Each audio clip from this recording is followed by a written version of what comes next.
I would be glad to die for the Filipino.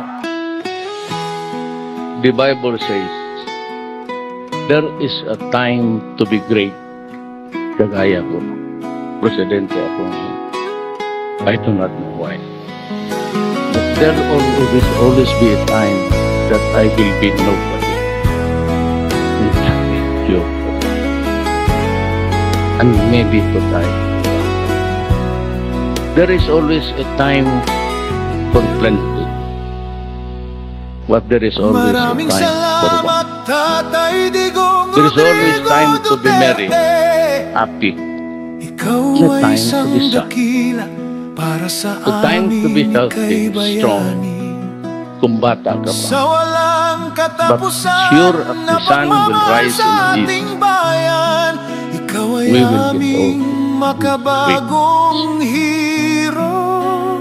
There's a time to feast, but it's time to want. The time to be spending pera ka sometimes. May problema. And a time for war, and a time for peace. And a time to be born. And a time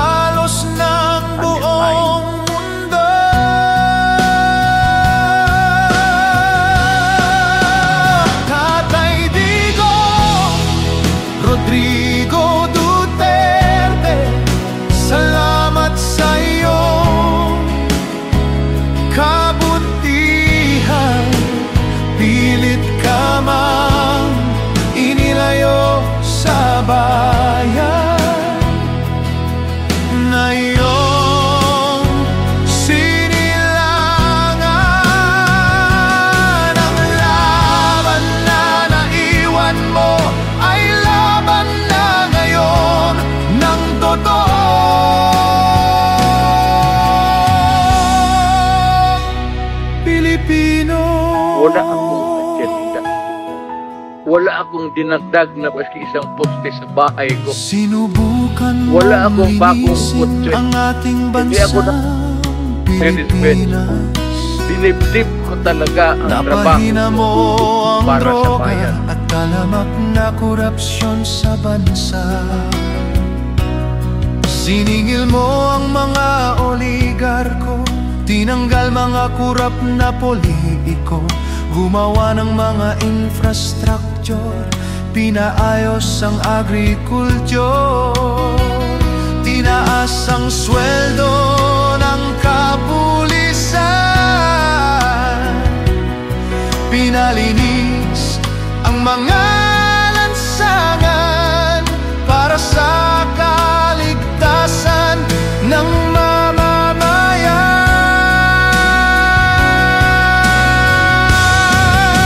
Maraming salamat, Tatay Digong Rodrigo Duterte.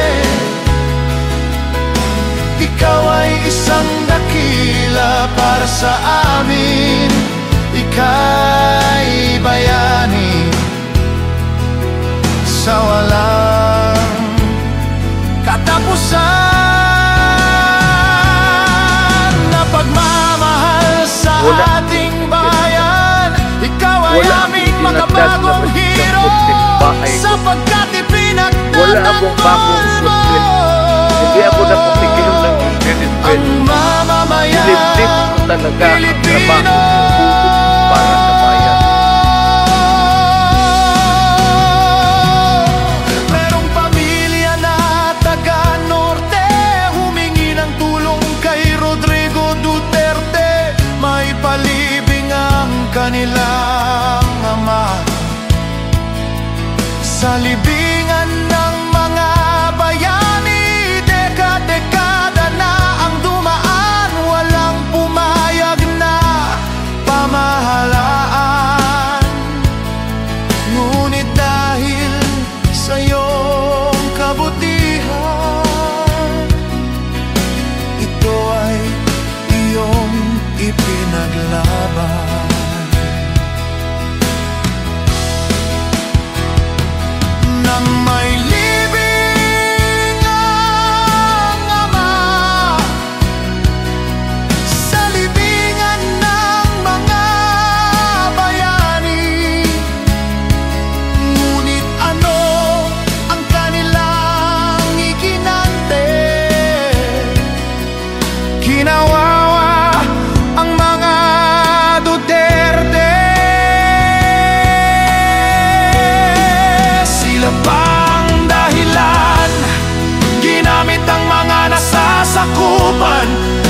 pagpapakidnap, pagpapahirap at paglalagay sa'yo sa kulungan.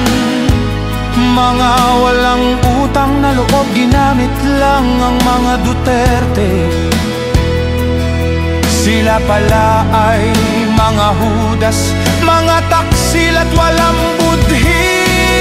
Talamak na korupsyon at katiwalian, pagsimot sa pera ng bayan. Mga nakawan nitong pamahalaan, Duterte palagi pinagbibintangan. Wala akong dinagdag na basisang kotse sa bahay ko. Wala akong bakong kotse.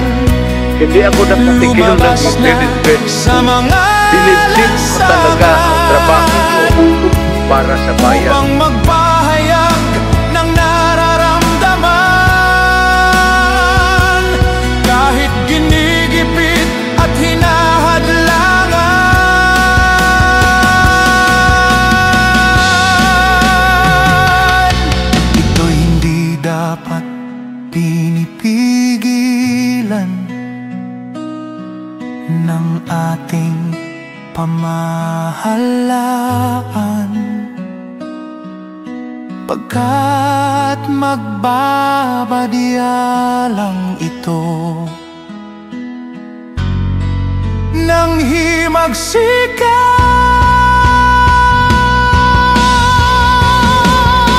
Maraming salamat, Rodrigo Duterte. Salamat sa iyong kabutihan. Pilit ka mang inilayo sa bayan na iyong sinilangan. Ang laban na naiwan mo ay laban na ngayon ng totoo.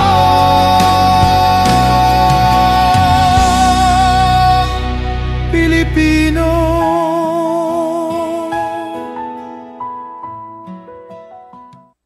ng totoo.